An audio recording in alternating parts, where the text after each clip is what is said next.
The will to survive and the desire to create something are humanity's most important drives.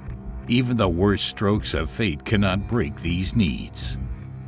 In the upcoming City Builder strategy game, New Cycle from Turkish developer Core Engage, it is up to you to prove that these drives will always exist. In New Cycle, you set out to rebuild society as the leader of a small band of survivors after large parts of the world have been destroyed by a devastating solar flare. You start your settlement by gathering basic resources to satisfy the needs of your people and give them hope for a better life.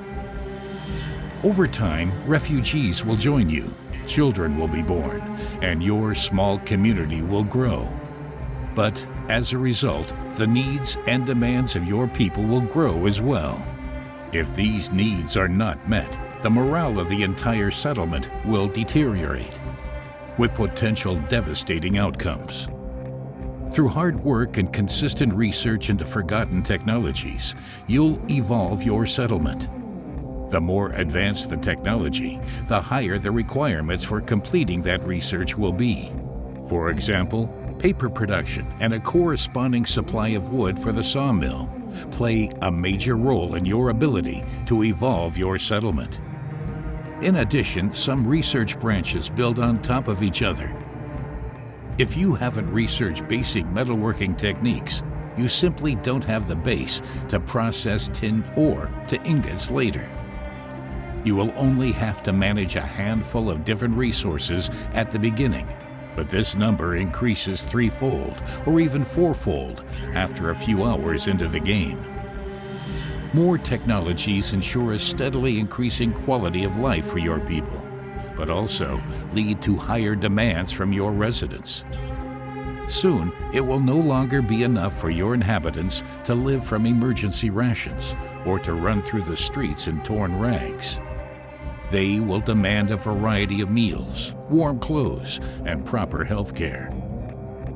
In order not to jeopardize progress, you must legislate. Are you giving your people more rights while slowing down your economic progress? Or are you enslaving them to ensure high production yields while having children work in the factories? The more your settlement grows, the more difficult it will become to keep the production chains running. Initially, this is easy because there are only a few stations and buildings that are connected with each other in terms of production and technology. Luckily, from time to time, merchants will visit your town who allow you to trade goods. As you progress, you'll need to weigh up exactly how many hunter-gatherers you really need to maintain basic supplies. This is because more advanced buildings need more staff and also better trained residents, such as craftsmen or specialists. With time, the power supply for your settlement also becomes a cosmos of its own. If you position your wind turbines well at the beginning, you'll be set for the future.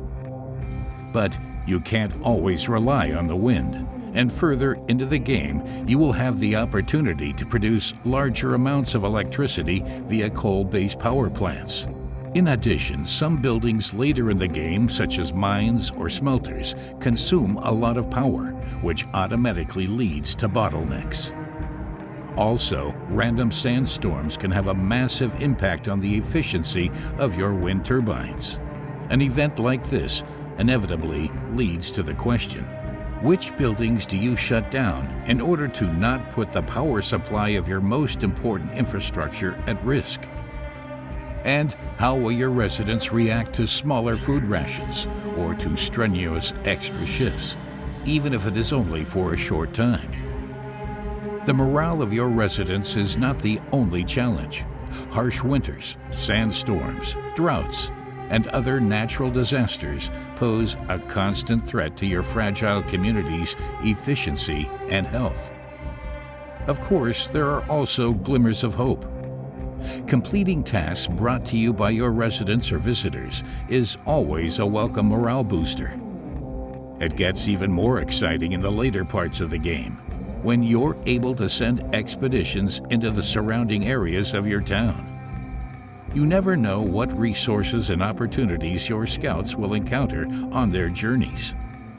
Maybe they'll find valuable resources that you can mine, or even a particularly rich hunting ground. In any case, it is worthwhile to explore the world around you and set up outposts, even if it is only a watchtower which guides new refugees to your settlement. The fight for survival in New Cycle is an exciting roller coaster of ups and downs that will demand everything from you. Only smart city planning with constant development, quick problem solving, and the courage to make hard decisions can ensure the survival of your settlement. Core Engage's debut title takes the best from other well-known city builder games, but at the same time, the developers make sure to give the genre its own spin to make New Cycle's gameplay unique.